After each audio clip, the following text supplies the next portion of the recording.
www.attableek.com, the reviver of Iman. الحمد لله نحمده ونستعينه ونستغفره ونؤمن به ونتوكل عليه ونعوذ بالله من شرور أنفسنا ومن سيئات أعمالنا من يهده الله فلا مضل له ومن يضلله فلا هادي له ونشهد أن لا إله إلا الله وحده لا شريك له ونشهد أن سيدنا ونبينا ومولانا محمدا عبده ورسوله صلى الله تعالى عليه وعلى آله وأصحابه وبارك وسلم تسليما كثيرا كثيرا. أما بعد، فأعوذ بالله من الشيطان الرجيم. بسم الله الرحمن الرحيم. يا أيها الذين آمنوا كلوا من طيبات ما رزقناكم واشكروا لله إن كنتم إياه تعبدون. صدق الله مولانا العظيم وصدق رسوله النبي الأمي الكريم، ونحن على ذلك لمن الشاهدين والشاكرين والحمد لله رب العالمين. رب اشرح لي صدري ويسر لي أمري واحلل عقدة من لساني يفقه قولي. سبحانك لا علم لنا إلا ما علمتنا إنك أنت العليم الحكيم.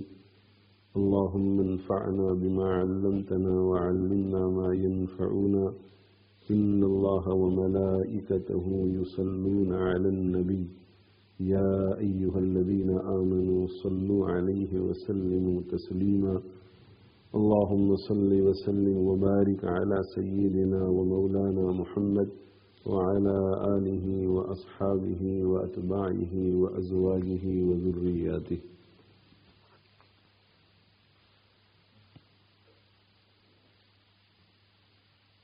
اللہ تعالی شأنہ ارشاد فرماتے ہیں، یا ایھا الذین آمنو، اے ایمان والو، کلو من طیبات ما رزقناکم،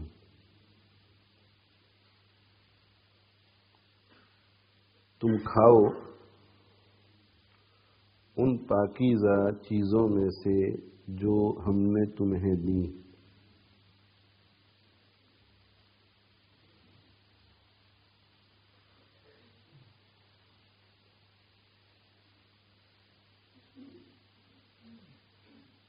پاکیزہ غذا کھاؤ، پاکیزہ اور حلال کھانا کھاؤ، پاکیزہ اور حلال پینا پیو، پاکیزہ اور حلال پہننا پہنو.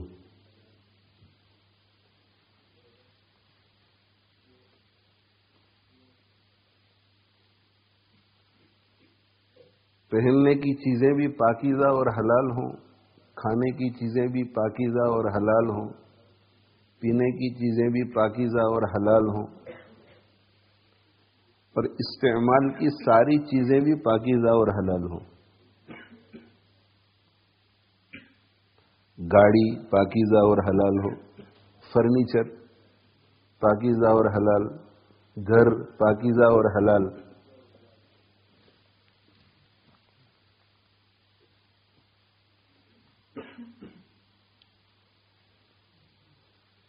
حضرت قاری صدیق باندھوی صاحب رحمۃ اللہ علیہ نے کسی بزرگ کے حوالے سے یہ بات ارشاد فرمائی ہے کہ اللہ کے ولی کی 3 علامتیں ہیں.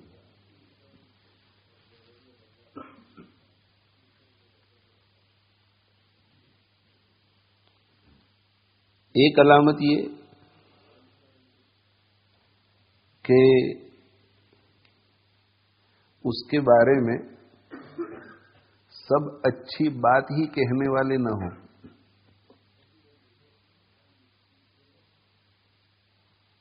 اس کی زندگی میں ہمیشہ کچھ ایسے لوگ بھی ہوں جو اس کی برائی بیان کرتے ہوں.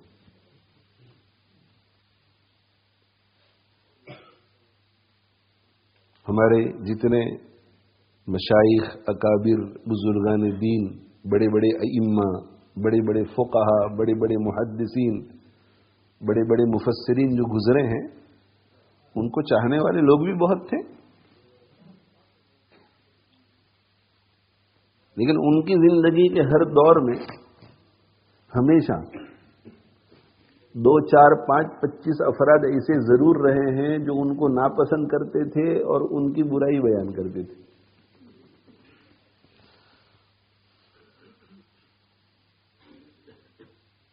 تو اللہ کے ولی کی ایک علامت یہ ہے کہ سب اس کے بارے میں اچھی باتیں ہی کرنے والے نہ ہوں، کچھ ایسے بھی ہوں جو اس کے بارے میں بری باتیں کرتے ہوں. دوسری علامت یہ کہ اس کے ساتھ ہر وقت کوئی نہ کوئی مصیبت لگی ہوئی رہتی ہو. آج بیمار ہو گیا، کل گھر میں چوری ہو گئی، پرسوں اعزاء اقارب میں سے کسی کا انتقال ہو گیا. ایک آزمائش کے بعد دوسری، دوسری کے بعد تیسری، تیسری کے بعد چوتھی، وقفے وقفے سے. کبھی ایک آزمائش ابھی پوری نہیں ہوئی کہ دوسری آ گئی، اور کبھی ایک آزمائش آئی اور ابھی 2-3 مہینے ہوئے تھے کہ دوسری آ گئی، 1 سال گزرا تھا کہ دوسری آ گئی. اس کے ساتھ مصیبت، اس کے ساتھ تکلیف ہمیشہ لگی رہتی ہو. اور تیسری علامت ولی ہونے کی یہ ہے کہ اس کی زندگی میں حلال ہی نظر آئے، حرام نظر نہ آئے. وہ جو کام کرتا ہے وہ بھی حلال ہی کا ہے، حرام نہیں کرتا، ناجائز کام نہیں کرتا، حلال کام کرتا ہے، جائز کام کرتا ہے. اس کا کھانا حلال کا ہوگا، اس کا پینا حلال کا ہوگا، اس کا پہننا حلال کا ہوگا. حج کے لیے جائے گا تو حلال پیسے سے، عمرے کے لیے جائے گا حلال پیسے سے، اللہ کے راستے میں خرچ کرے گا حلال پیسے سے.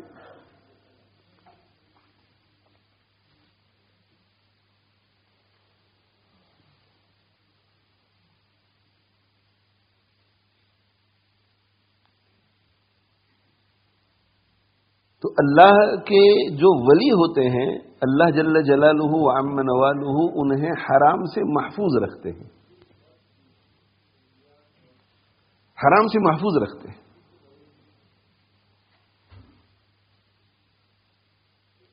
اللہ کے نبی صلی اللہ علیہ وآلہ وسلم نے ایک حدیث میں ارشاد فرمایا کہ ایھا الناس، یہ لوگوں. حضرات محدثین فرماتے ہیں کہ اس میں تاکید ہے کہ کسی فرد واحد کو آپ یہ بات نہیں کہہ رہے ہیں، پوری امت کو کہہ رہے ہیں. ایھا الناس، یہ لوگوں. ان اللہ تعالی طیب ولا يقبل الا طیبا. اللہ جل جلالہ وعم نوالہ پاکیزہ ہے، اور جو پاکیزہ ہوتا ہے وہ گندی چیز کو قبول نہیں کرتا. اللہ پاکیزہ ہے، وہ پاکیزہ چیز ہی کو قبول کرتے ہیں.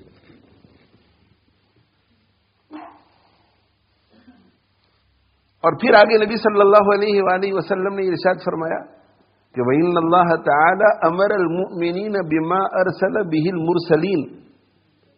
اللہ تعالی شانہ نے مومنین کو اس بات کا حکم فرمایا جس کا حکم اس نے مرسلین اور رسولوں کو اور پیغمبروں کو فرمایا.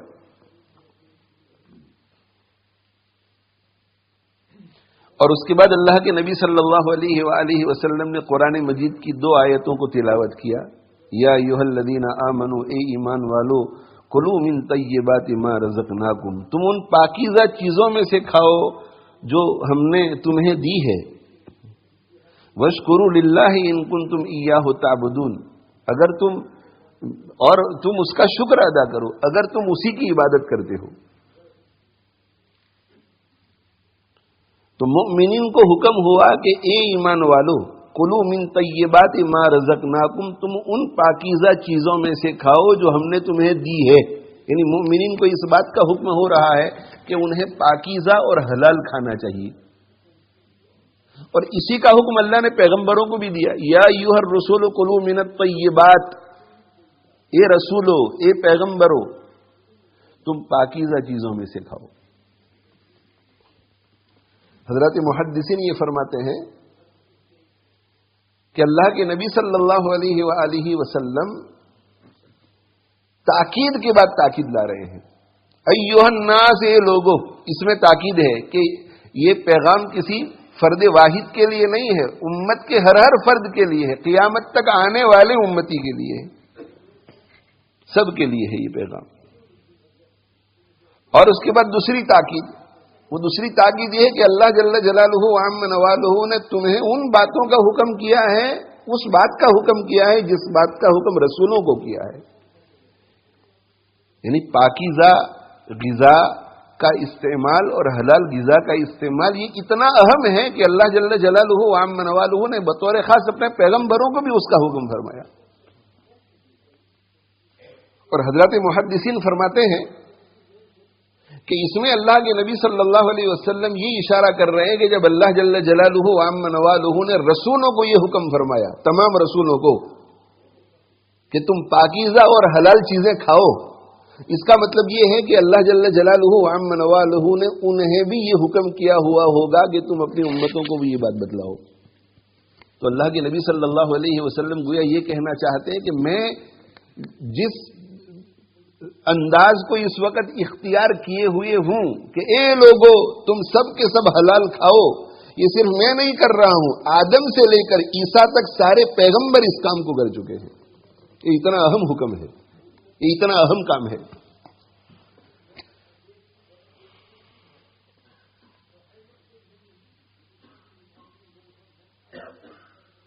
ولی کی یہ علامت. اور سالک کس کو کہتے ہیں؟ سالک وہ ہے جو ولی بننے کے راستے پہ پڑ چکا ہے. سالک وہ راستہ طے کر رہا ہے ولایت تک پہنچنے کا، اللہ کی محبت تک پہنچنے کا. تو ولی کی تو یہ علامت ہے، ولی کی یہ خصوصیت ہے، ولی کی یہ خوبی ہے، ولی کی یہ خصلت ہے کہ وہ حرام کو اپنے قریب نہیں آنے دیتا. الا ان اولیاء اللہ لا خوف علیہم ولا هم يحزنون الذین آمنوا وكانوا يتقون. ان کی زندگیوں میں پرہیزگاری ہوتی ہے. یہ ولی کی خصوصیت ہے، ایمان اور تقوی. تو سالکین کے لیے تو بہت ہی اہم، ایک شخص حرام کا استعمال کرتے ہوئے سلوک نہیں طے کر سکتا، وہ ولی نہیں بن سکتا.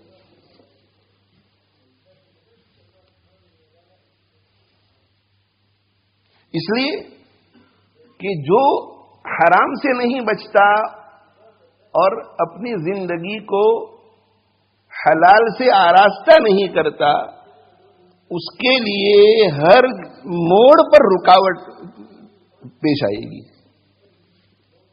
ہر موڑ پر رکاوٹ.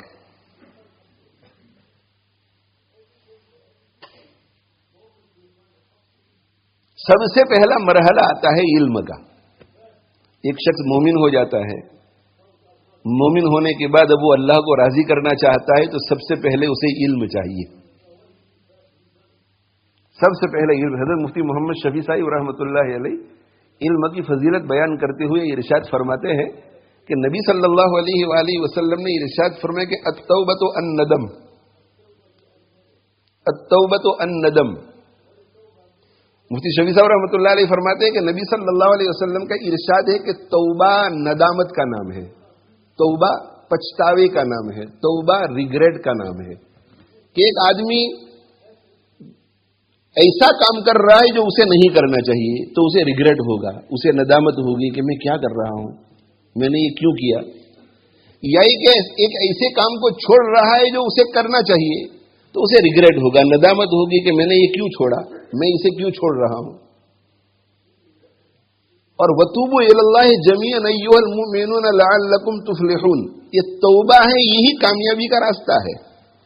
ایک شخص کفر میں مبتلا ہے، شرک میں مبتلا ہے، نفاق میں مبتلا ہے، کامیاب کب ہوگا؟ جب توبہ کرے گا۔ کفر سے توبہ کر کے ایمان قبول کرے گا، شرک سے توبہ کر کے توحید اختیار کرے گا، نفاق سے توبہ کر کے صحیح اسلام اختیار کرے گا۔ اس کے بعد ایمان میں آنے کے بعد زنا کر رہا ہے، شراب پی رہا ہے، جھوٹ بول رہا ہے، نمازیں چھوڑ رہا ہے، زکات سے پہلو تہی کر رہا ہے، کامیاب کب ہوگا؟ جب توبہ کرے گا۔ تو کامیابی کی راہ توبہ ہے، اور توبہ کے لیے کیا چاہیے؟ ندامت، ریگریٹ، کہ میں غلط کر رہا ہوں، میں نے غلط کیا، مجھے یہ نہیں کرنا چاہیے تھا، میں نے یہ کیوں کیا، میں نے یہ کیوں نہیں کیا۔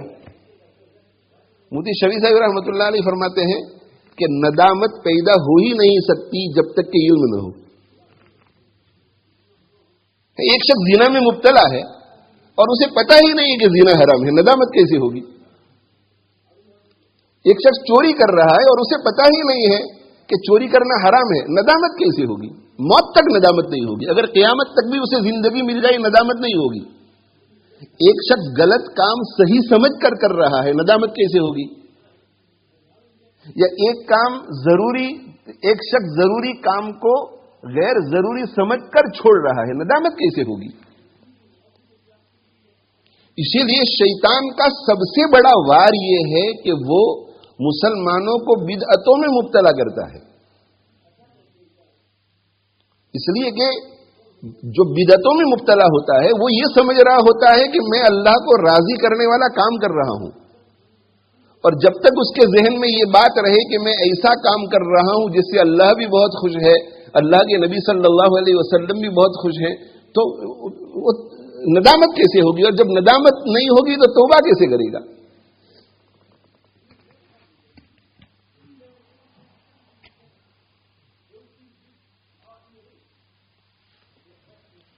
اس سے پتا چلا کہ علم بہت بڑی دولت ہے، علم بہت بڑی دولت۔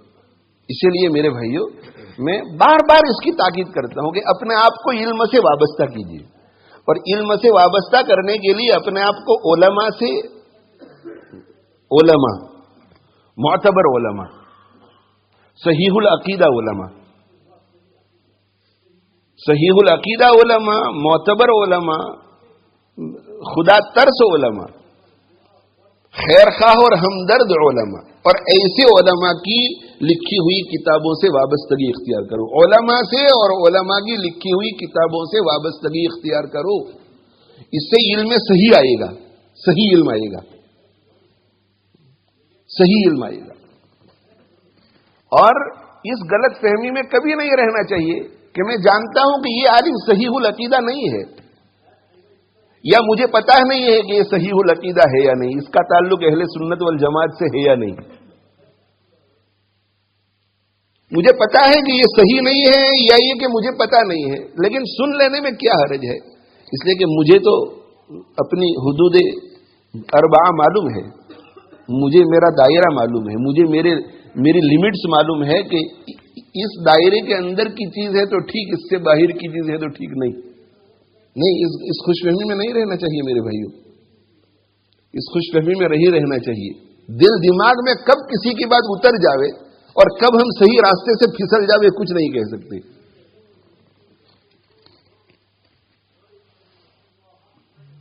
میں نے ایک واقعہ سنا تھا میرے حاجی فاروق صاحب رحمۃ اللہ علیہ سے حضرت حکیم الامت رحمۃ اللہ علیہ کے بارے میں، کہ ایک بہت معمولی چیز پر حضرت تھانوی رحمۃ اللہ علیہ نے سب کو اکٹھا کر لیا اور اس کے بارے میں مشورہ ہونے لگا کہ بھئی اس سے بچنے کا کیا طریقہ ہے۔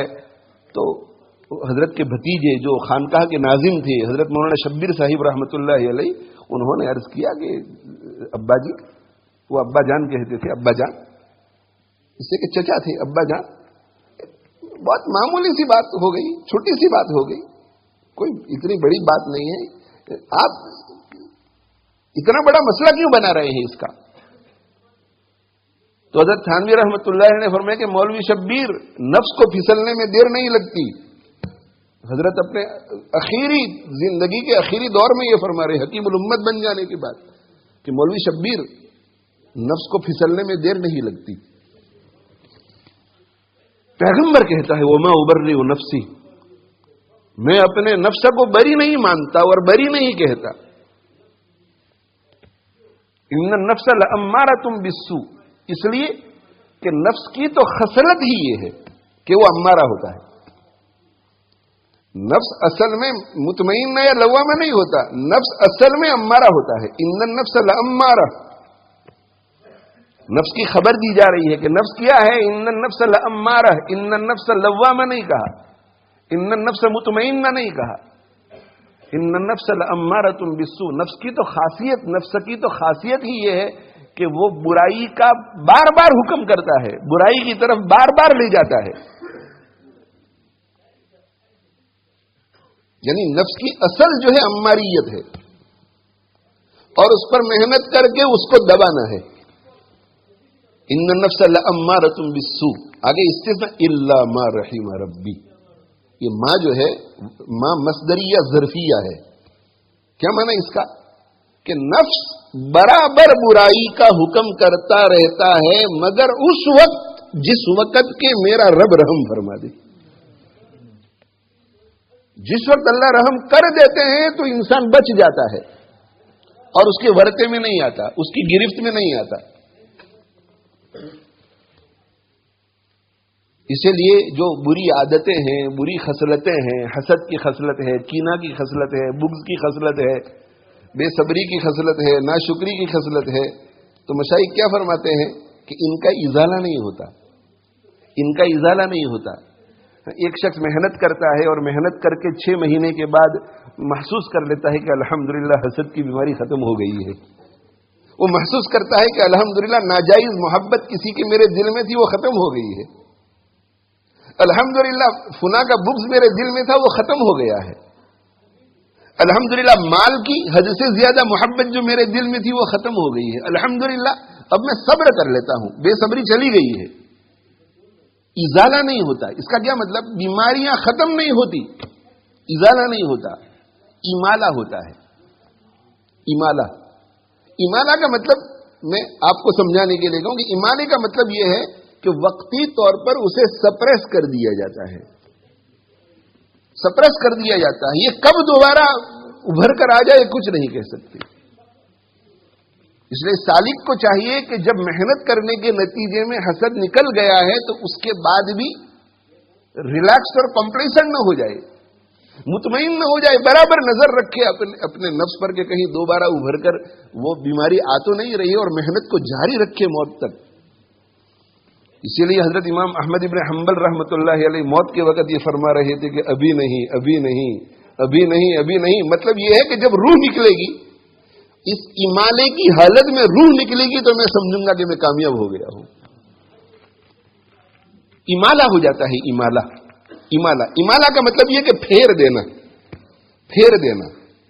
تو سالک جو ہے اپنے شیخ کی رہنمائی میں جب اپنے نفس پر محنت کرتا ہے تو اس کے دل میں جو برا جذبہ ہے، جو برے ڈائریکشن میں جا رہا ہے، وہ جذبہ اب صحیح ڈائریکشن میں جانے لگتا ہے. مثال کے طور پر پہلے اس کو دیکھا تو غصہ آ گیا، اس کو دیکھا تو غصہ آ گیا، اس کو دیکھا تو غصہ آ گیا، اس کو دیکھا تو غصہ آ گیا. یہ غصہ ختم نہیں ہوتا. غصہ تو آئے گا، لیکن پہلے غصہ غلط جگہ پہ آتا تھا. اب جو ہے شیخ کی رہنمائی میں جب سالک ذکر کی محنت کرتا ہے اور مجاہدہ کرتا ہے تو اب غصہ تو آئے گا لیکن صحیح جگہ پہ آئے گا. اب اللہ کی نافرمانی کو دیکھ کر غصہ آئے گا. پہلے اپنے نفس کی خاطر غصہ آتا تھا، اب اللہ کی خاطر غصہ آئے گا. یہ ہے امالہ. دوسرے ڈائریکشن میں چلا گیا، لیکن نفس جو ہے اس کو دوبارہ اپنے اصلی ڈائریکشن پر لانے کی کوشش کرے گا.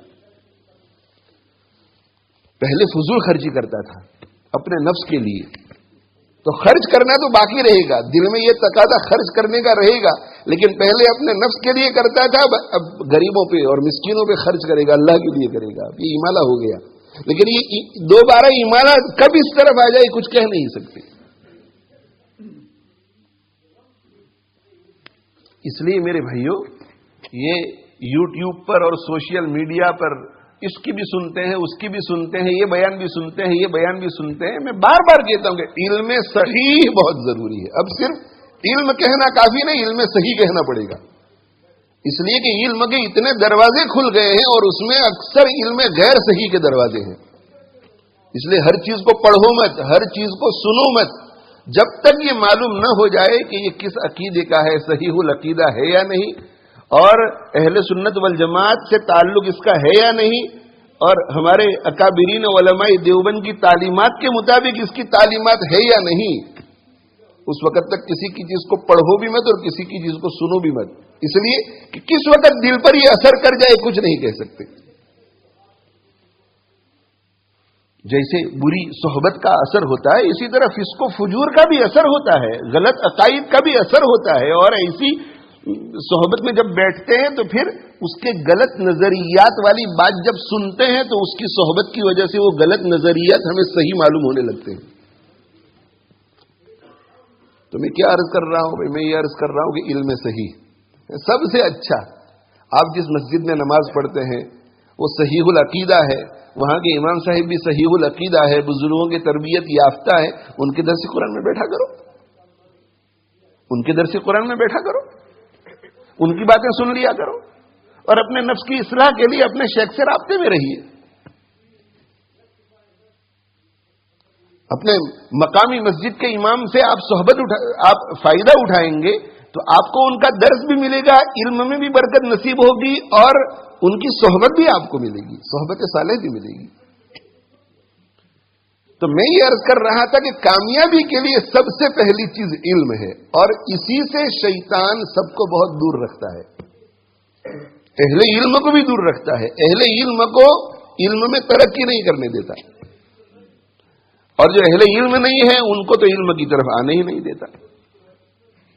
اسی لیے علم کی بڑی فضیلتیں بیان ہوئی ہے احادیث شریفہ میں. مجلس علمی مسجد نبی میں چل رہی ہے، اللہ کے نبی صلی اللہ علیہ وسلم موجود ہیں اور 3 آدمی آئے. ایک آدمی تو دیکھا کہ اچھا کوئی درس ہو رہا ہے، درس قرآن، درس حدیث یا اللہ کا ذکر ہو رہا ہے، تو وہ وہیں سے مسجد کے دروازے سے ہی واپس پلٹ گیا. دوسرے 2 آگے بڑھے، 3 آئے تھے، دوسرے 2 آگے بڑھے. ایک آگے بڑھا اور آگے بڑھ کر کے جو مجلس تھی اس میں شریک ہو گیا، اندر سرکل میں بیٹھ گیا، آگے جگہ تھی وہاں، کسی کو تکلیف پہنچائے بغیر. اور جو دوسرا تھا، یہ 2 جو آگے بڑھے ان میں سے اس کو ذرا حیا آ گئی، اس نے دیکھا کہ آگے جگہ نہیں ہے تو پیچھے بیٹھ گیا جہاں جگہ اس کو ملی. تو دیکھو کیا بتلایا اس حدیث میں یہ بتلایا جا رہا ہے کہ 2 قسم کے آدمی ہیں. ایک تو وہ جو مجلس میں شریک ہوتا ہے مگر جہاں جگہ مل گئی بیٹھ گئی، کوئی حرج نہیں، اور دوسرا بڑے شوق سے جلدی آ کر آگے بیٹھ جاتا ہے. ان دونوں میں فرق ہے. مجلس علمی اور علماء کی صحبت میں بیٹھنے کو اس قدر سمجھایا نبی صلی اللہ علیہ وسلم نے. وہ مجلس جب ختم ہو گئی تو آپ نے فرمایا کہ الا اخبرکم عن النفر الثلاثہ، کیا میں تمہیں 3 آدمیوں کے بارے میں خبر نہ دوں؟ ابھی 3 آدمی آئے تھے، ان کے بارے میں تم کو خبر نہ دوں؟ ضرور بتلائیے. اما احدهم فاوى الى الله فاواه الله، ان میں سے ایک بہت آگے بڑھا، ان میں سے ایک بہت آگے بڑھا اور آگے بڑھ کر اس نے اللہ کی پناہ لینا چاہا تو اللہ جل جلالہ وعم نوالہ نے اسے اپنی رحمت، اپنی رضامندی اور اپنی جنت میں پناہ دے دی. علم حاصل کیا، اس پہ عمل کیا یا نہیں وہ تو بعد کی بات. صرف حصول علم میں جو اس نے یہ شوق دکھایا کہ اندر مسجد میں آنے کے بعد جب دیکھا کہ مجلس علمی ہو رہی ہے تو آگے بڑھ کر کے سرکل کے اندر بیٹھ گیا، سرکل کے پیچھے نہیں، سرکل کے اندر بیٹھ گیا. تو کہا کہ اما احدہم، یہ 3 آئے تھے، ان میں سے ایک اس نے اللہ کی طرف پناہ چاہی کہ مجھے اللہ کی پناہ مل جائے. تو کہا بس اللہ نے اس کو پناہ دے دی. کس چیز کی؟ اللہ کی رحمت کی پناہ مل گئی، اللہ کی رضا کی پناہ مل گئی اور اللہ کی جنت کی پناہ مل گئی. اور دوسرا جو مجلس علمی میں بیٹھا لیکن پیچھے بیٹھا، وَأَمَّا الْآخَرُ فَاسْتَحِيَ اللَّهُ مِنْهُ، کہا کہ یہ دوسرا آدمی جو حیا کر کے پیچھے بیٹھ گیا، حیا، اس کو حیا آئی. کس بات کی حیا آئی؟ کہ مجلس علمی کو چھوڑ کر میں چلا جاؤں اچھا نہیں لگتا، یہ حیا آئی. اس کا دل بھی کر رہا تھا کہ میں بھی چلا جاؤں، لیکن اس کے دل میں حیا ہے کہ مجلس علمی ہے، درس قرآن ہو رہا ہے، درس حدیث ہے، درس فقہ ہے. بھائی اللہ کے نبی صلی اللہ علیہ وسلم یہی کچھ تو سکھا رہے ہوں گے، قرآن سکھا رہے ہوں گے، حدیث سکھا رہے ہوں گے، فقہ سکھا رہے ہوں گے. تو یہ مجلس علمی ہے، اسے چھوڑ کر کے میں چلا جاؤں اچھا نہیں لگتا. تو پہلے والے آدمی کو تو واپس جانے کا شوق بھی نہیں ہوا، دل فوراً اس کی طرف متوجہ ہوا اسے تو. اور دوسرا اسے جانے کا ارادہ ہوا مگر پھر حیا آ گئی. بعض روایات سے پتہ چلتا ہے کہ ایک دو قدم پیچھے بھی اس نے لیے واپس جانے کے لیے، لیکن حیا آ گئی کہ مجلس علمی کو چھوڑ کر جاؤں اچھا نہیں لگتا. بیٹھ گیا تو کہا اس نے حیا کی تو اللہ نے بھی اس کے ساتھ حیا کا معاملہ کر کے اس پر رحمتیں برسا دی، اس پہ رحمتیں برسا دی. اور کہا وہ جو تیسرا آدمی جس نے مجلس علمی کو دیکھا اور بے پرواہی کے ساتھ واپس چلا گیا، وَأَمَّا الْآخَرُ، تیسرا، فَأَعْرَضَ، اس نے چہرہ پھیر لیا تو فَأَعْرَضَ اللَّهُ عَنْهُ، اللہ نے بھی اس سے چہرہ پھیر لیا. سب سے پہلی چیز علم، سب سے پہلی چیز علم. علم کے بغیر آدمی ایمان بھی قبول نہیں کر سکتا. آپ کو پتا ہی نہیں کہ کفر کیا ہے ایمان کیا ہے تو ایمان کیسے قبول کریں گے. بلکہ علم صحیح کے بغیر ایک شخص اپنے آپ کو مومن سمجھتا رہتا ہے لیکن اللہ کی نظر میں وہ مومن نہیں ہے، اس لیے کہ اس کے عقائد غلط ہیں. سمجھ میں نہیں آتا میرے بھائیوں کہ امت علم کو اہمیت کیوں نہیں دے رہی ہے. اتنا کامن سینس ہے، اتنا کامن سینس ہے. علماء کے پاس بیٹھو اور خوب بیٹھو اور دھیان سے سنو، اور دھیان سے سن کر اپنی زندگیوں کا جائزہ لو. پہلے ہی سے اپنا ایک ذہن بنا کر مت بیٹھو کہ اس دائرے میں اگر کوئی بات کہی جائے گی تو قابل قبول ہے اور اس دائرے سے باہر کی کوئی چیز ہوگی تو قابل قبول نہیں. پھر بیٹھنے کا فائدہ کیا ہے علماء کی مجلس میں؟ علماء پہ اعتماد رکھو، بھروسہ رکھو کہ جو کچھ کہہ رہے ہیں کتاب اللہ اور سنت رسول کی روشنی میں کہہ رہے ہیں. اور ایسے علماء کے پاس ہی بیٹھو جن پر آپ کو اعتماد ہو کہ یہ علم صحیح کو بیان کرتا ہے اور ہماری آخرت کی فکر رکھ کر کے یہ بیان کر رہا ہے. علم بنیادی چیز، علم بنیادی چیز. یہ میں نے کیوں کہا؟ یہ میں نے اس لیے کہا کہ جو رزق حلال کا اہتمام کرتا ہے اللہ اس کے علم میں برکت دیتے ہیں، اور جو رزق حلال کا اہتمام نہیں کرتا اس کے علم میں برکت نہیں ہوتی. آپ اگر اپنی اولاد کو کچھ بنانا چاہتے ہیں تو رزق حلال کا اہتمام کرو، رزق حلال کا اہتمام کرو. اور یہاں میں ایک بات جملہ معترضہ کے طور پہ عرض کر دوں کہ بہت سے لوگ تو حلال حرام کی تمیز ہی نہیں رکھتے، بہت سے لوگ. لیکن جو تمیز رکھتے ہیں ان کی نظر میں حلال اور حرام صرف اس حد تک ہوتا ہے کہ کھانے پینے کی چیزیں، کھانے پینے کی چیزیں کہ یہ بسکٹ حلال ہے یا حرام، یہ بریڈ حلال ہے یا حرام، یہ گوشت حلال ہے یا حرام، اس ریسٹورینٹ میں حلال کی چیز مل رہی ہے حرام کی چیز. اس کا خیال نہیں کرتے کہ میں جس کے یہاں دعوت کھانے کے لیے جا رہا ہوں اس کے یہاں کیا گڑبڑ ہے کہ نہیں. اس کا خیال نہیں کرتے کہ میں شادی میں صبح و شام کھانا کھا رہا ہوں، 10 دن تک کھانا کھانے والا ہوں، کیا ہو رہا ہے وہاں. اس کا خیال نہیں کرتے کہ میرے ہاتھ میں جس نے ہدیہ پکڑوایا ہے کیا بیک گراؤنڈ اس کا کیا ہے. میں یہ نہیں سکھا رہا ہوں کہ آپ شکوک و شبہات سے لوگوں کو دیکھیے. ہم یہ نہیں دیکھتے کہ میری تجارت جو ہے وہ شرعی قانون کے اعتبار سے چل رہی ہے یا نہیں. میں نے گھر بیچا تو کہیں بے فاسد تو نہیں ہو گئی ہے، بے باطل تو نہیں ہو گئی ہے، اس میں کوئی گڑبڑ تو نہیں ہو گئی ہے. یہ جو میں نے گھر خریدا 30,000 میں، بیچا 40,000 میں، یہ جو مجھے نفع ملا میں نے ٹرانزیکشن صحیح کیا یا نہیں. اگر میرا ٹرانزیکشن مفتیوں کی نظر میں صحیح نہ ہو تو یہ 10,000 کا نفع میرے لیے جائز نہیں ہے، یہ صحیح نہیں ہے. میں نے ڈپازٹ لی، ڈپازٹ لینے کے بعد واپس نہیں دی، میرے لیے جائز ہے ڈپازٹ رکھنا. اگر ڈپازٹ رکھنا جائز نہیں ہے تو یہ جتنے تجار ہیں مسلمان، مسلم تجار، تاجر لوگ، وہ تجارت کرتے ہیں کس بنیاد پر؟ تاجروں کے قوانین کی بنیاد پر کرتے ہیں، ان کے کلچر کی بنیاد پر کرتے ہیں. اسلامی کلچر الگ ہے اور تاجروں کا کلچر الگ ہے. علماء سے پوچھو کہ کیا جائز ہے کیا جائز نہیں ہے، کیا جائز ہے کیا جائز نہیں ہے. پوچھو، علماء کو پوچھو. آپ جو مال کما رہے ہیں کیا آپ کے لیے جائز ہے؟ جو طریقہ آپ نے اختیار کیا ہے جائز ہے؟ آپ جہاں کام کر رہے ہیں اور جس طریقے سے آپ کما رہے ہیں جائز ہے. آپ سیک نوٹ لکھ رہے ہیں اور اس کے نتیجے میں آپ کو پیسے مل رہے ہیں, کیا یہ جائز ہے؟ آپ سائن کر رہے ہیں اور حکومت سے ان امپلائمنٹ بینیفٹ آفس لے رہے ہیں, کیا یہ جائز ہے؟ آپ کہیں جھوٹ تو نہیں بول رہے ہیں, آپ گول گول بات تو نہیں کر رہے ہیں؟ پوچھو مفتیوں سے. ہر چیز کو دیکھو کہ میرے گھر میں جو پیسہ اور جو لقمہ اور جو گھونٹ, جو کپڑا, جو کچھ بھی آ رہا ہے یہ حلال کا ہے یا نہیں. ہر چیز کو دیکھو غور سے. اللہ جل جلالہ عم نوالہ کو حضرت امام بخاری رحمۃ اللہ علیہ کو بہت زیادہ علم دینا تھا, ان کو امیر المومنین فی الحدیث بنانا تھا. تو اس کا انتظام اللہ جل جلالہ عم نوالہ نے حضرت امام بخاری رحمۃ اللہ علیہ کی دنیا میں آنے سے پہلے شروع کر دیا. دنیا میں آنے سے پہلے شروع کر دیا. باپ بہت نیک دیا, ماں بہت نیک دی, یہ سب تاکہ تربیت اچھی ہو, ماں باپ کی دعائیں ملے وغیرہ وغیرہ. اس میں ایک اہتمام اللہ نے یہ کیا کہ امام بخاری رحمۃ اللہ علیہ کی پرورش پہلے دن سے رزق حلال سے ہوئی.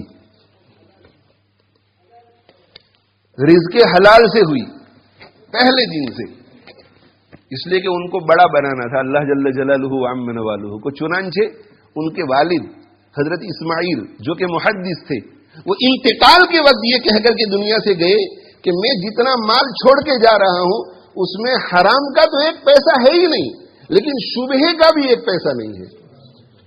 میں جو مال چھوڑ کے جا رہا ہوں اس میں حرام کا تو ایک پیسہ ہے ہی نہیں, شبہے کا, شک کا بھی ایک پیسہ نہیں ہے. اللہ جل جلالہ عم نوالہ جن لوگوں کو علم کا وافر حصہ دینا چاہتے ہیں ان کی اس طرح تربیت فرمائے, ان کی جسمانی تربیت اس طرح فرماتے ہیں رزق حلال سے, حلال روزی. اور پھر حضرت امام بخاری رحمۃ اللہ علیہ اسی سے کھا پی کر بڑے ہوئے, اور میراث میں ان کا جو حصہ آیا تو اس کو پارٹنرشپ میں لگاتے تھے وہ پیسہ, اور اس سے جو پیسہ آتا تھا اسی کو استعمال کرتے تھے. امام ابو حنیفہ رحمۃ اللہ علیہ, امام مالک رحمۃ اللہ علیہ, امام شافعی رحمۃ اللہ علیہ, امام مسلم رحمۃ اللہ علیہ, امام ابو داؤد رحمۃ اللہ علیہ, یہ جتنے بڑے بڑے اساتین ہیں اور ہمارے زمانے کے, ہمارے شیخ الحدیث مولانا زکریا رحمۃ اللہ علیہ, مولانا حسین احمد مدنی رحمۃ اللہ علیہ, حکیم الامت مولانا اشرف علی تھانوی رحمۃ اللہ علیہ, جتنے بڑے بڑے لوگ ہیں دنیا میں جو گزرے ہیں جنہوں نے بہت اونچے درجے کا علمی کام کیا, ان میں سے ہر ایک کو اللہ نے حرام سے بچایا تھا. حلال تو نفع اور نقصان گنتے چلے جائیے. حلال کا فائدہ کیا ہے؟ علم میں برکت ہوتی ہے, اور حرام کا نقصان کیا ہے؟ علمی برکت سے آدمی محروم ہو جاتا ہے, علمی برکت سے محروم ہو جاتا ہے. نمبر 2, علم کے بعد درجہ آتا ہے عمل کا. حرام کی برکت سے عمل کی توفیق ملتی ہے, حلال کی برکت سے, حلال کی برکت سے عمل کی توفیق ملتی ہے, حرام کی برکت سے عمل کی توفیق چھین لی جاتی ہے. اللہ اکبر کبیرہ, اللہ اکبر کبیرہ. حلال کی برکت سے عمل کی توفیق ملتی ہے. علم تو ہے لیکن پیٹ میں حرام کا لقمہ جا رہا ہے, توفیق نہیں ملے گی, توفیق نہیں, رغبت ہی نہیں ہوگی. مسجد میں بیٹھا ہوا ہے اور سب تلاوت کر رہے ہیں لیکن تلاوت کی طبیعت نہیں چلے گی. سب ذکر کر رہے ہیں لیکن سبحان اللہ زبان سے بولنے کی رغبت نہیں ہوگی.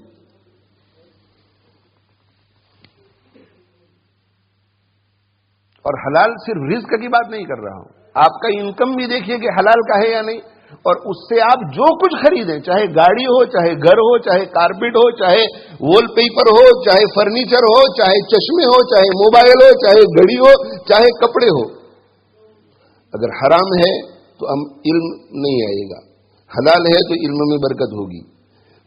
حرام ہے تو عمل کی توفیق نہیں ملے گی, اور اگر حلال ہے حلال تو عمل کی توفیق ملے گی, عمل کی توفیق ملے گی.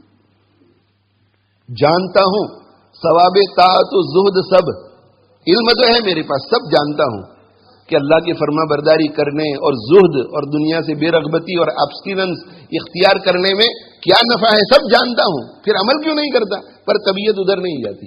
قاری طیب صاحب رحمۃ اللہ علیہ فرماتے ہیں کہ جس کی زندگی میں حرام کا پیسہ ہوتا ہے جس کے پیٹ میں حرام کا لقمہ جاتا ہے، جس کے بدن پر حرام کا کپڑا ہے، ایسے شخص کو نیک کام کرنے کی رغبت نہیں ہوتی، بلکہ اس کا میلان ناجائز کاموں کی طرف ہوگا، حرام کی طرف ہوگا، حرام کی طرف ہوگا۔ حرام کا لقمہ پیٹ میں چلا جاتا تھا تو ہمارے بزرگوں کو پتہ چل جاتا تھا، اس لیے کہ ان کو تہجد کی توفیق نہیں ملتی تھی، اس دن فجر میں نہیں، تہجد میں نہیں اٹھ پاتے تھے۔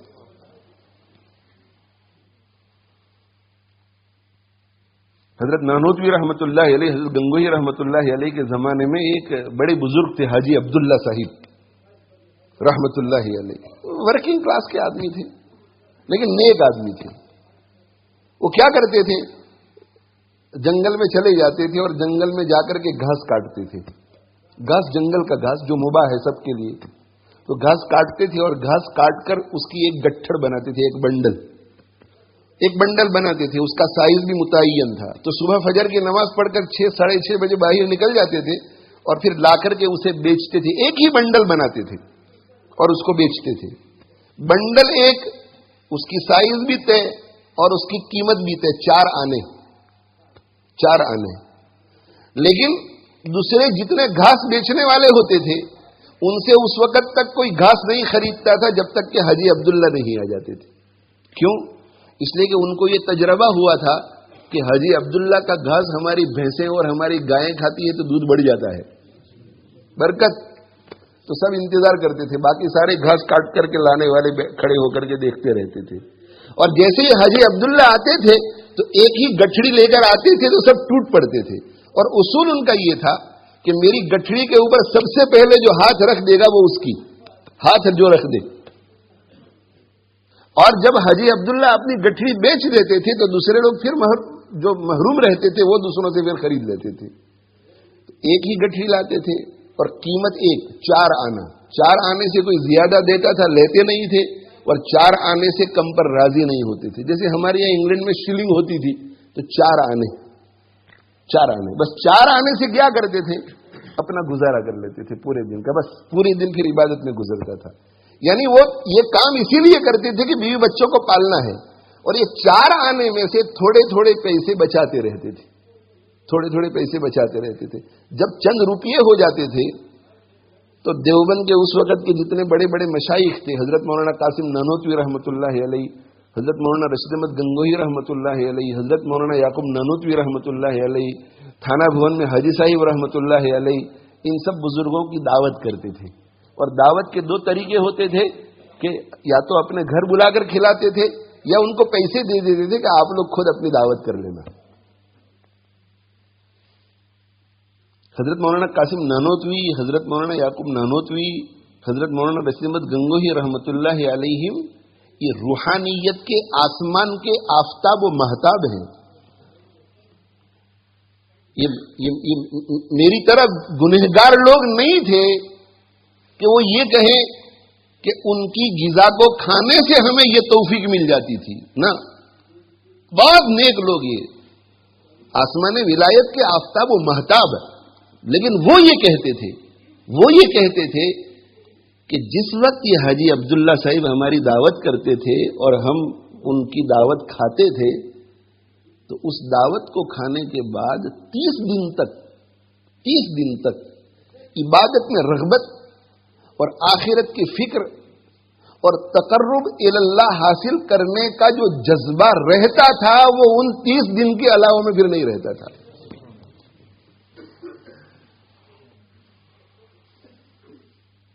عمل کی توفیق ملتی ہے، عمل کی توفیق ملتی ہے، اور اگر حلال کا لقمہ نہیں حرام کا ہے تو پھر زنا کی طرف رغبت ہوگی، بد نظری کی طرف رغبت ہوگی، فلم کی طرف رغبت ہوگی، دوسرے بہت سارے کاموں کی طرف رغبت ہوگی۔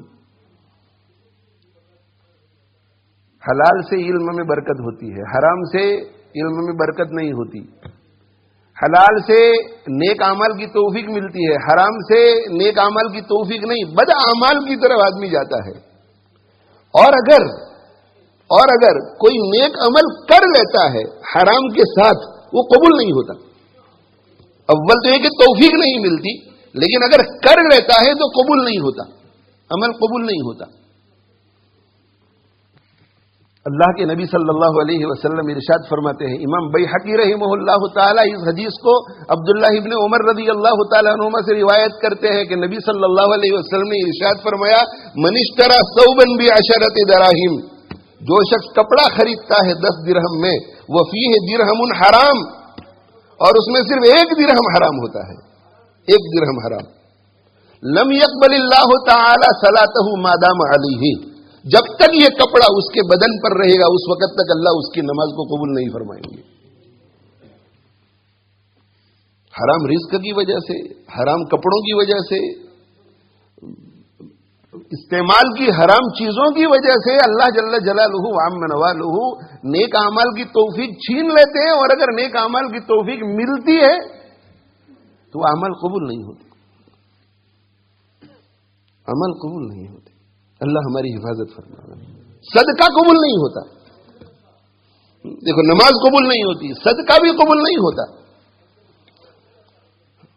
اللہ کے نبی صلی اللہ علیہ وآلہ وسلم ارشاد فرمائے کہ ان اللہ تعالی طیب ولا يقبل الا الطیب، اللہ طیب ہے، پاکیزہ ہے، اور صرف پاکیزہ کو قبول کرتا ہے، قبول نہیں ہوتا۔ خیرات کرے گا لیکن اللہ کے یہاں قبول نہیں ہوگا، اللہ کے یہاں قبول نہیں ہوگا۔ اول تو یہ کہ خیرات کرنے کی توفیق ہی نہیں ملے گی، یہ دل میں خیال ہی نہیں آئے گا کہ میں خیرات کروں۔ اچھے اچھے مواقع، یہ بھی سیزن ہوتی ہے، کوئی اچھا موقع آ گیا کہ یار یہاں خرچ کر کے ہم اپنی آخرت بنا لیتے، یہ ایک موقع ہے، یہ ایک موقع ہے، یہ ایک موقع ہے، یہ اس کو ذہن میں ہی نہیں آتا، یہ خیال ہی نہیں آتا۔ اور اگر خرچ کرنے کی توفیق ملتی ہے، خرچ کرنے کی توفیق، تو وہ غلط جگہ پہ خرچ کرے گا، اور صحیح جگہ پہ بھی اگر خرچ کرے گا تو اللہ کے یہاں قبول نہیں ہوگا۔ ملا علی قاری رحمۃ اللہ علیہ نے مرقات میں ایک قصہ نقل کیا ہے۔ ملا علی قاری رحمۃ اللہ علیہ نے، ایک بزرگ تھے، وہ اپنے ہاتھوں کی کمائی سے کھاتے پیتے تھے، اپنے اہل و عیال کو کھلاتے پلاتے تھے، اور میرے بھائیوں اپنے ہاتھوں کی محنت سے کمانے سے بڑھ کر کوئی چیز نہیں ہے۔ تمام انبیاء علیہ الصلوۃ والسلام نے اپنے ہاتھوں کی محنت کی کمائی سے کھایا ہے، اپنے ہاتھوں کی محنت سے کھایا ہے۔ اللہ کے نبی صلی اللہ علیہ وآلہ وسلم نے تعریف فرمائی ہے حضرت داؤد علیہ الصلوۃ والسلام کی کہ وَكَانَ يَأْكُلُ بِعَمَلِ يَدَيْهِ، اپنے ہاتھوں کی کمائی سے کھاتے تھے۔ اور خود نبی صلی اللہ علیہ وآلہ وسلم کو صحابہ نے پوچھا کہ کیا آپ بکریاں چرایا کرتے تھے؟ تو نبی صلی اللہ علیہ وسلم نے فرمایا کہ ہاں، دنیا میں کوئی نبی ایسا نہیں آیا ہے جس نے بکریاں نہیں چرائی ہے، اور میں بھی بکریاں چراتا تھا تو مجھے بھی کچھ قیرات مل جاتے تھے۔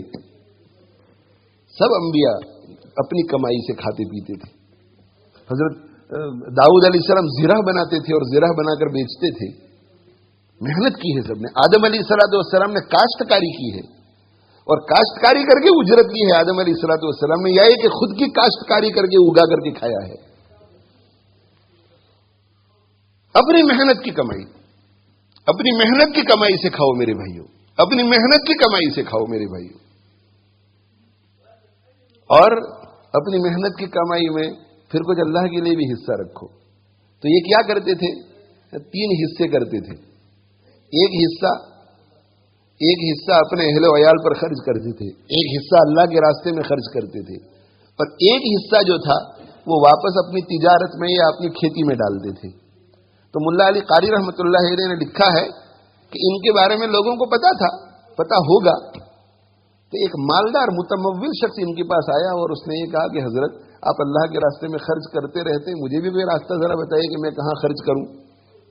تو کہا کہ ان بزرگ نے اس تاجر سے یہ کہا کہ پہلے رزق حلال کمانے کی فکر کرو، حلال کی کمائی کی فکر کرو، جب حلال کی کمائی آئے گی تو خود بخود صحیح جگہ پہ خرچ ہوگی۔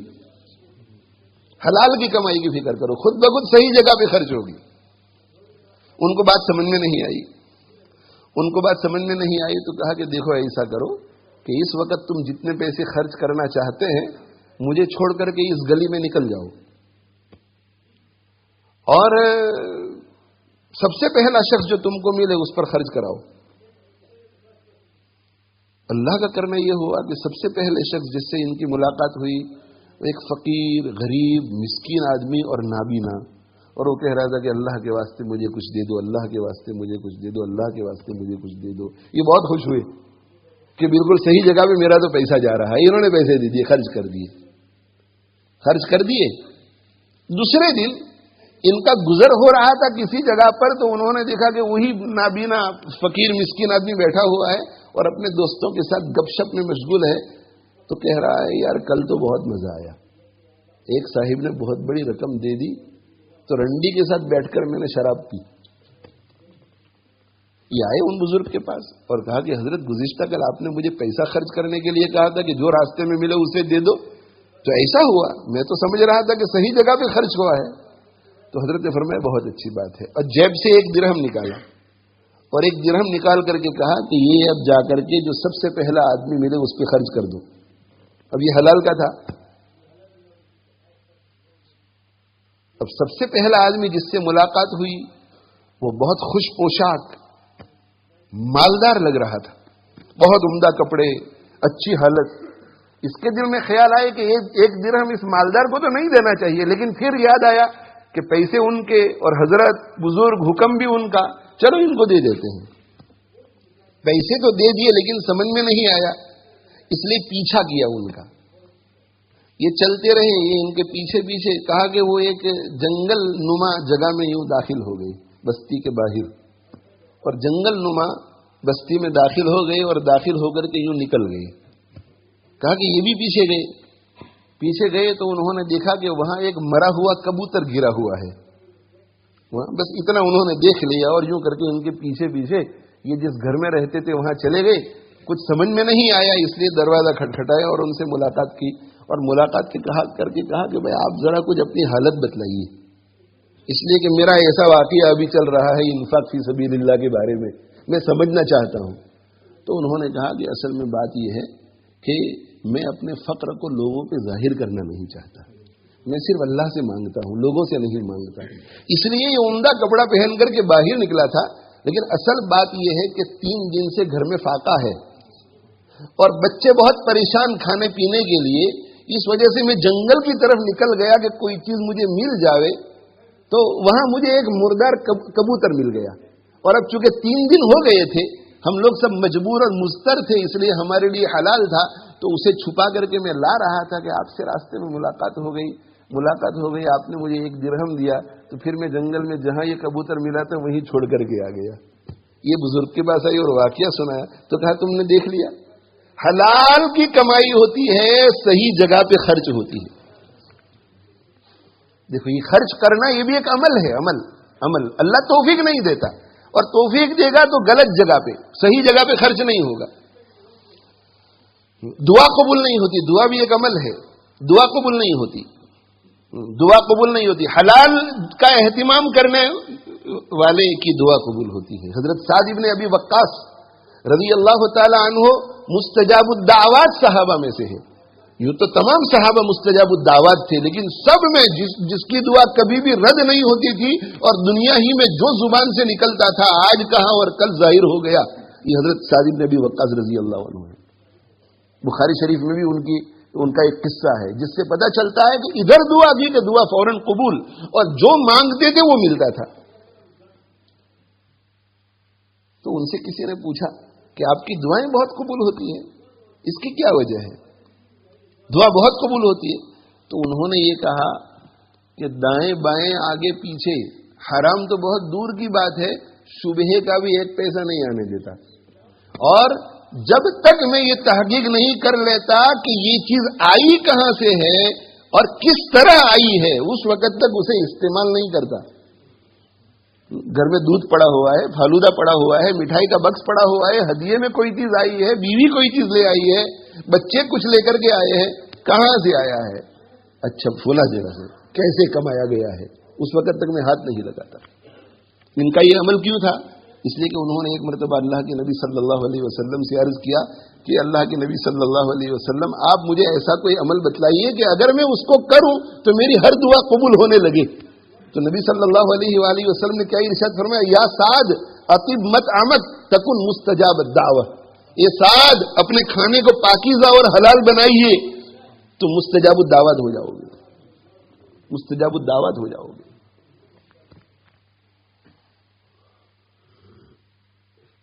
دعا قبول ہوتی ہے.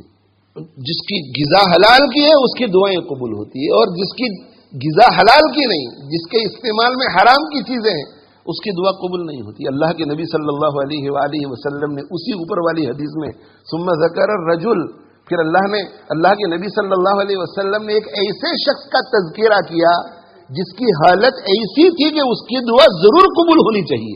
کیوں؟ نمبر 1 یطیل السفر، جو لمبا سفر کرتا ہے، لمبا سفر. مسافر کے بارے میں حدیث میں کیا آیا ہے؟ ثلاث دعوات مستجابات لا شک فیہن، 3 دعائیں ایسی ہیں کہ جن کی قبولیت میں کوئی شک نہیں. ان میں سے ایک کون ہے؟ مسافر، دعوت المسافر. تو مسافر کی دعا قبول ہوتی ہے.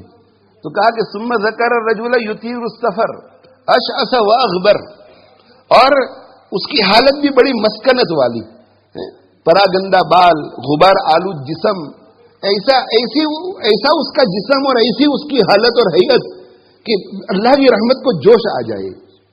تو ایک تو سفر میں، دوسرا ایک ایسی مسکنت والی حالت کہ اس کو دیکھ کر اللہ کو رحم آ جائے. اور پھر یا رب یا رب یمد یدیہ، وہ اپنے ہاتھوں کو پھیلاتا ہے. اس کے بارے میں بھی حدیث میں آتا ہے کہ اللہ کے نبی صلی اللہ علیہ وسلم نے ارشاد فرمایا کہ جب بندہ اللہ کی بارگاہ میں اس طرح ہاتھ پھیلاتا ہے تو اللہ کو شرم آتی ہے کہ اسے خالی ہاتھ لوٹائیں. دیکھو کتنی قبولیت کی وجوہات ہیں. اور پھر نمبر 4 وہ کہتا ہے کہ یا رب یا رب، اے میرے رب، قرآن کہتا ہے ادعونی استجب لکم، مجھے تم پکارو میں تمہاری دعا قبول کروں گا. تو وہ پکار رہا ہے یا رب یا رب یا رب. لیکن اللہ کے نبی صلی اللہ علیہ وسلم فرماتے ہیں کہ اس کی دعا قبول نہیں. کیوں؟ وَمَطْعَمُهُ حرام وَمَشْرَبُهُ حرام وَمَلْبَسُهُ حرام وَغُذِيَ بِالْحرام، اس کا کھانا حرام، اس کا پینا حرام، اس کے کپڑے حرام، اور اس کی غذا حرام. فَأَنَّ يُسْتَجَابُ لَهُ، ایسے شخص کی دعا کیسے قبول کی جا سکتی ہے؟ یعنی دعا کی قبولیت کے اسباب کتنے ہیں کہ سفر میں ہے، مسکنت کی حالت ہے، اپنے ہاتھوں کو پھیلائے ہوئے ہے، اور یا رب بول رہا ہے. یعنی 4 اسباب قبولیت کے، اور معنی صرف ایک کہ حرام ہے، حرام اس کی زندگی میں حرام ہے. تو اللہ کے نبی صلی اللہ علیہ وسلم نے کہ یہ حرام ان 4 پر غالب آ جاتا ہے. فَأَنَّ يُسْتَجَابُ لَهُ، دعا قبول نہیں ہوتی. دعا میرے بھائیوں قبول نہیں ہوتی.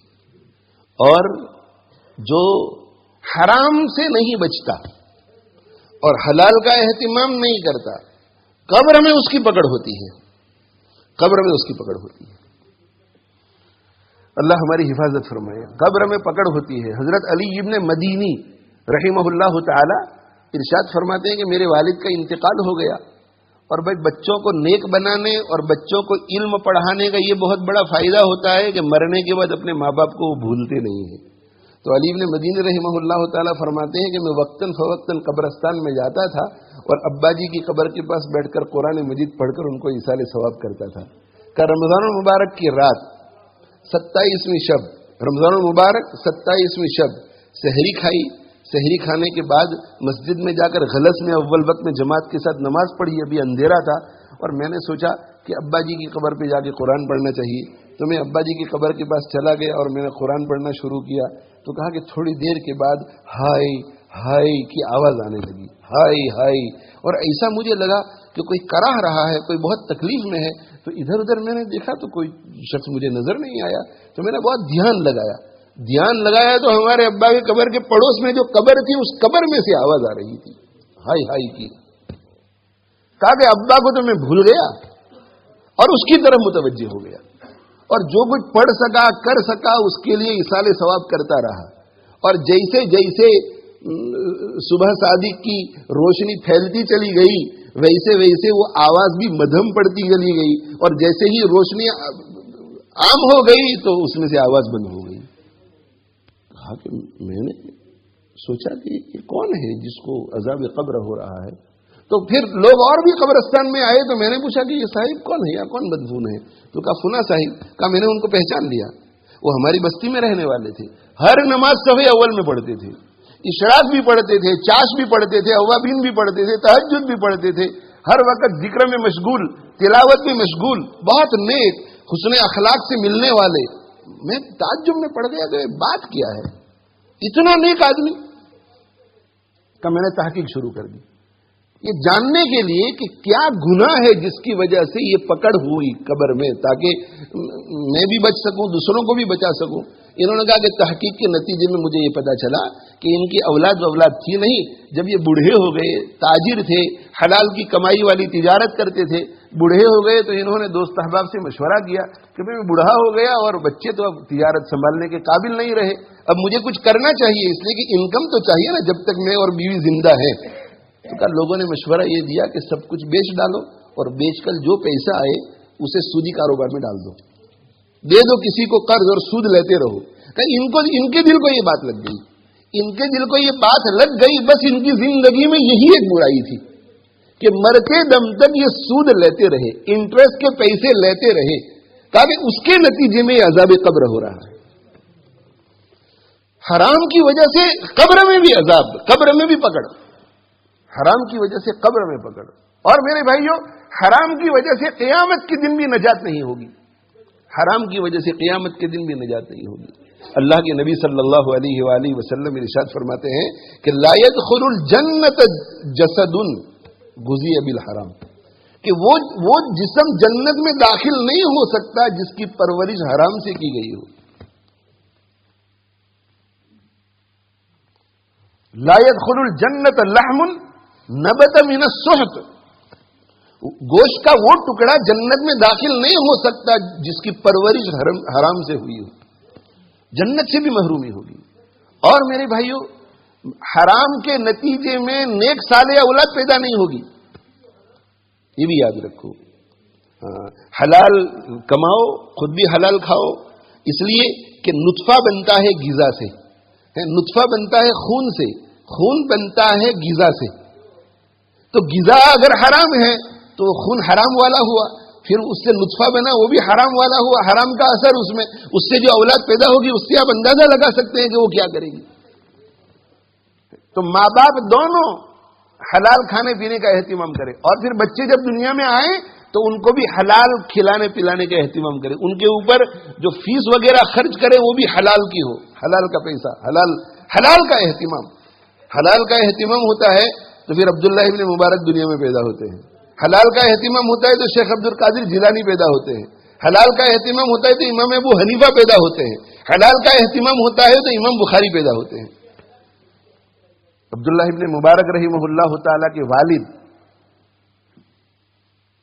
کسی جگہ نوکری کرتے تھے یا غلام تھے، باغ میں انار کے درخت، آقا نے کیا کہا، آقا نے یا مالک نے کہ جاؤ ہمارے لیے پھل توڑ کر کے لے آؤ، وہ پھل توڑ کر کے لے آئے۔ عبداللہ ابن مبارک رحمۃ اللہ علیہ کے والد جب پھل توڑ کر کے لے آئے تو کھٹے نکلے، تو کہتے کھٹے ہیں، میٹھے لے آؤ۔ اب جو باغ میں کام کرتے ہیں وہ کام کرتے کرتے پھل بھی تو کھاتے رہتے ہیں، تو ان کو پتا ہوتا ہے کہ کس درخت کا پھل کھٹا، کس کا میٹھا۔ دوسری مرتبہ لے آئے وہ بھی کھٹا، کہا کہ بھائی میٹھے لے آؤ، یہ بھی کھٹے۔ تیسری مرتبہ لائے تو پھر کھٹا۔ تو اس نے غصے میں یہ کہا کہ 3 سال سے تم ہمارے یہاں کام کر رہے ہیں اور تمہیں اب تک یہ پتا نہیں چلا کہ کس درخت پہ کھٹے پھل ہیں اور کس درخت پہ میٹھے۔ تو انہوں نے کہا کہ حضور آپ نے مجھے یہاں پھلوں کی اور درختوں کی نگرانی کرنے کے لیے رکھا ہے، ان کو چکھنے کی مجھے اجازت نہیں تھی، 3 سال میں میں نے آج تک کوئی پھل ہی نہیں چکھا ہے۔ ایسا باپ ہوتا ہے کہ حرام سے بچنے کا اس قدر اہتمام تب جا کر کے پیدا ہوتا ہے عبداللہ ابن مبارک، جس کو لقب ملتا ہے امیر المومنین فی الحدیث، اور جس کا نام جب بولا جاتا ہے عبداللہ ابن مبارک، عبداللہ ابن مبارک، تو امت کے ہر فرد کا سینہ محبت سے، عظمت سے، احترام سے لبریز ہو جاتا ہے، اور دل یہ کرتا ہے کہ کاش کہ عبداللہ ابن مبارک سامنے کھڑے ہوتے تو میں ان کی پیشانی کو چوم لیتا۔ جب ماں باپ حلال کا اس قدر اہتمام کرتے ہیں اور حرام سے بچنے کا اس درجے اہتمام کرتے ہیں، تب جا کر کے عبداللہ ابن مبارک پیدا ہوتا ہے۔ آج بھی اگر ماں باپ اہتمام کرے تو آج بھی عبداللہ ابن مبارک پیدا ہو سکتا ہے، اس لیے کہ جو اسباب انہوں نے اختیار کیے ان اسباب کو اختیار کرنے سے نتیجہ وہی ہوتا ہے کہ عبداللہ ابن مبارک پیدا ہوتا ہے۔ شیخ عبد القادر جیلانی رحمت اللہ علیہ کے والد ایک نہر پر بیٹھے ہوئے ہیں اور سیب تیرتا ہوا آیا، سیب تیرتا ہوا آیا، ایپل، بھوکے تھے، انہوں نے کھا لیا، کھا لینے کے بعد خیال آیا کہ پتہ نہیں کس کا یہ سیب ہے، میں نے کھا لیا۔ تو نہر کے کنارے چلتے ڈھونڈتے چلے گئے۔ جب وہ نہر ایک سیب کے باغ سے لگی تو انہوں نے سمجھا کہ یہیں سے گرا ہوگا اور یہ آیا ہوگا۔ مالک کو جا کر کے کہنے لگے کہ میں معافی چاہتا ہوں، میں نے آپ کا سیب بغیر اجازت کے کھا لیا ہے، اسے میرے لیے حلال کر دو۔ وہ جو باغ کا مالک تھا وہ بہت نیک شخص تھا، وہ سمجھ گیا کہ یہ کوئی نیک نوجوان معلوم ہوتا ہے۔ کہا کہ اچھا، ہمارے باغ کا سیب آپ نے بغیر اجازت کے کھا لیا؟ کہا کہ ہاں۔ تو کہا کہ معافی تو ایک ہی شکل میں معافی ہے، ایک ہی صورت میں، اور آزمایا ایک ہی صورت میں۔ کہا حضور فرما دیجیے حلال کرنے کے لیے میں کچھ بھی کرنے کے لیے تیار ہوں۔ تو کہا ہماری ایک بیٹی ہے، اس سے تم کو شادی کرنی پڑے گی، لیکن ہماری بیٹی جو ہے وہ اندھی ہے، گونگی ہے، بہری ہے اور لولی لنگڑی ہے۔ حرام سے کس قدر یہ لوگ بچتے تھے، جوان ہے، ابھی شادی نہیں ہوئی ہے، جوان، اور یہ کہا جا رہا ہے کہ یہ جو تم نے ایک سیب ہمارا کھا لیا ہے غلطی سے، وہ معاف اس وقت ہوگا جب تم ہماری لولی لنگڑی اندھی بہری اور گونگی لڑکی سے شادی کر لو۔ انہوں نے کہا کہ اس کے لیے بھی میں تیار ہوں، لیکن اللہ کے لیے اس کو حلال کر دو، اس لیے کہ وہ جانتے تھے کہ یہ اگر اندر حرام کر رہا تو علم میں برکت نہیں ہوگی، عمل میں برکت نہیں ہوگی، عمل قبول نہیں ہوگا، صدقہ قبول نہیں ہوگا، نماز قبول نہیں ہوگی، دعا قبول نہیں ہوگی، قبر کے عذاب سے بچنا مشکل ہوگا، جنت میں جانا مشکل ہوگا، جہنم سے بچنا مشکل ہوگا، اور جو اولاد ہوگی وہ بھی نیک نہیں ہوگی۔ انہوں نے شادی کرا دی، نکاح کرا دیا، آزمایا ان کو، نکاح کرا دیا، اور جب رخصتی ہوئی اور یہ شب زفاف کے لیے کمرے میں گئے تو کمرے میں داخل ہوئی، اور داخل ہوتے ہی باہر بھاگ کر کے نکل آئے کمرے سے۔ اندر جب گئے تو باہر نکل آئے، پوچھا گیا کہ کیا بات ہے؟ تو کہا کہ اندر تو لولی لنگڑی نہیں، بہت خوبصورت لولی لنگڑی اندھی نہیں، اب بولتی ہے یا سنتی ہے وہ تو پتا نہیں، لیکن لولی نہیں ہے، لنگڑی نہیں ہے اور اندھی نہیں ہے، اور بہت خوبصورت لڑکی ہے، اور میرا نکاح تو لولی لنگڑی سے ہوا ہے، یہ تو کوئی پرائی ہے، تو میرے لیے اس کو دیکھنا جائز نہیں، اس لیے میں نکل آیا۔ باپ کو بلایا گیا تو باپ نے کہا کہ یہی تمہاری دلہن ہے، یہی تمہاری دلہن ہے۔ میں نے کہا تھا کہ یہ اندھی ہے، اندھی کا معنی ہے کہ آج تک اس نے غلط چیز کو دیکھا نہیں ہے، اور بہری ہے، اس کا مطلب ہے کہ آج تک اس نے غلط چیز کو سنا نہیں ہے، اور گونگی ہے، آج تک اس نے غلط چیز کو بولا نہیں ہے، اور لولی ہے، آج تک اس نے غلط چیز کو پکڑا نہیں ہے، اور لنگڑی ہے، آج تک غلط چیز کی طرف قدم نہیں اٹھایا ہے۔ باپ ایسا متقی ہو اور ماں ایسی متقی ہو، باپ بھی حرام سے بچنے والا، ماں بھی حرام سے بچنے والی، تو میرے بھائیوں، پیرانے پیر شیخ عبد القادر جیلانی رحمت اللہ علیہ دنیا میں آتے ہیں۔ دنیا میں اچھے برے جو لوگ آتے ہیں ان ماں باپ کے راستے ہی سے آتے ہیں۔ ماں باپ اچھے تو ان سے پیدا ہونے والی اولاد اچھی، ماں باپ برے تو ان سے پیدا ہونے والی اولاد بری۔ ہاں، کبھی کبھی اللہ جل جلالہ عم نوالہ اپنی قدرت کو دکھانے کے لیے برے کے پیٹ سے بھی اچھی چیز پیدا کر دیتے ہیں، اور اچھے کے پیٹ سے بھی بری چیز پیدا کر دیتے ہیں۔ یہ میرا اور آپ کا کام نہیں ہے کہ ہم کسی نیک آدمی کو دیکھیں کہ اس کی اولاد بے راہ روی کی شکار ہو گئی ہے تو ہم یہ فیصلہ کرنے کے یہ حرام کے کام میں مبتلا ہے۔ حضرت نوح علیہ الصلوۃ والسلام کا بیٹا کنعان ہے، باپ پیغمبر اور بیٹا مشرک۔ کبھی اللہ دکھاتے ہیں کہ یخرج الحی من المیت ویخرج المیت من الحی۔ اللہ جل جلالہ عم نوالہ کی قدرت اتنی ہے کہ جو روحانی اعتبار سے زندہ ہے، پیغمبر ہے، اس کے گھر میں روحانی اعتبار سے مردے کو بھی پیدا کرتا ہے۔ یہ بات الگ ہے، لیکن اصل اللہ کا قاعدہ یہی ہے۔ اب میرے بھائیوں میں بات کو ختم کر رہا ہوں۔ ان چیزوں کی وجہ سے کہ حلال ہے تو علم میں برکت، حرام ہے تو علم میں برکت نہیں۔ اس کا مطلب ہے کہ حلال علم میں ترقی دے گا اور حرام جہالت کی طرف لے جائے گا۔ اگر حلال ہے حلال تو عمل کی توفیق، اور حرام ہے تو برے کاموں کی طرف دل جائے گا۔ اگر حلال ہے تو نیک عمل کرے گا تو قبول، اور اگر حرام ہے تو نیک عمل کرے گا تو بھی قبول نہیں، نماز قبول نہیں، صدقہ قبول نہیں، دعا قبول نہیں۔ اور اگر حلال کی کمائی ہے اور حلال کی چیزیں استعمال کرتا ہے، حرام سے بچتا ہے، اس میں تقویٰ بھی آ گیا، گناہوں سے بھی بچتا ہے، تو اللہ اس کی نماز کو بھی قبول کرے گا، اللہ اس کی دعا کو بھی قبول کرے گا، اللہ اس کے خیرات کو بھی قبول کرے گا، اور بہت سے اعمال کو قبول کرے گا، رغبت بھی ہوگی، قبول بھی ہوگا۔ اور اگر حرام ہے،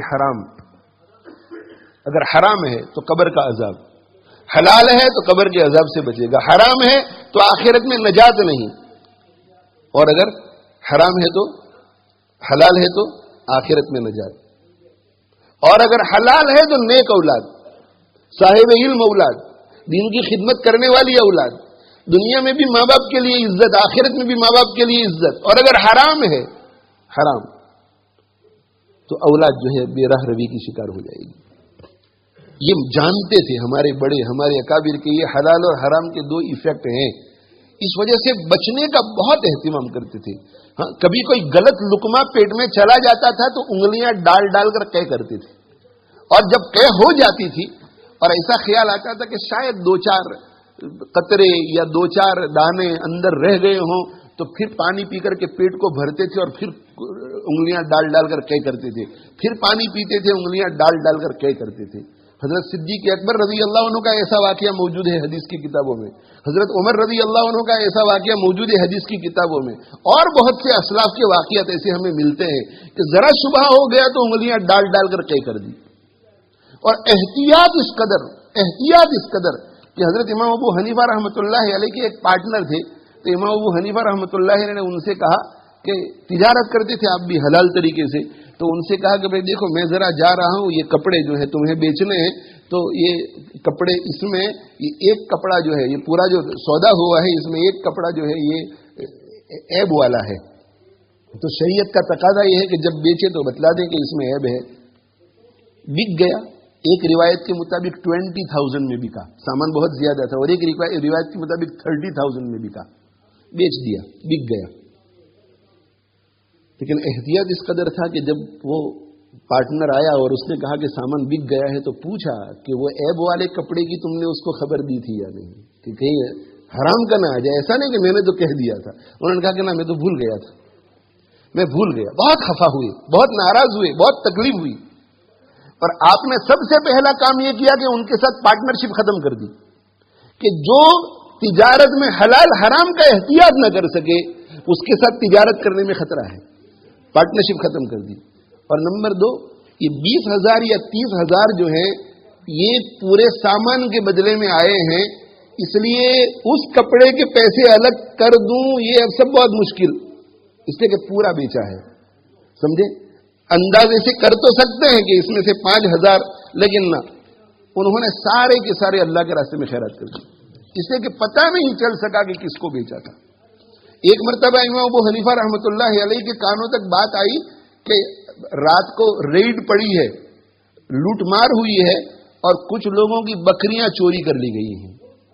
نیوز آتا ہے ایسا کہ فلاں صاحب کے گھر کسی نے رات کو لوٹ مار کی اور ساری بکریاں لے کر کے چلے گئے، پھر پتا چلا کہ ابھی پکڑے نہیں گئے، اور پھر پتا چلا کہ نہیں، وہ بکریاں تو بازار میں بیچ دی گئی ہے، نہیں پکڑے گئے چور، اور بازار میں اب پتہ نہیں کہ جو بھی بکری کا گوشت گھر میں آتا ہے وہ کس بکری کا ہے، یہ پتہ نہیں۔ امام ابو حنیفہ رحمۃ اللہ علیہ کو چوری امام صاحب نے نہیں کی ہے، چوری کسی اور نے کی ہے، لیکن وہ چوری کا مال مارکیٹ میں آ گیا، تو امام ابو حنیفہ رحمۃ اللہ علیہ بکریوں کے ایکسپرٹس کے پاس گئے اور ان کو پوچھا کہ ایک بکری زیادہ سے زیادہ کتنی مدت تک زندہ رہ سکتی ہے، لائف سپان کیا ہوتا ہے؟ تو انہوں نے کہا کہ 7 سال تک۔ 7 سال تک امام ابو حنیفہ رحمۃ اللہ علیہ نے بکری کا گوشت نہیں چکھا۔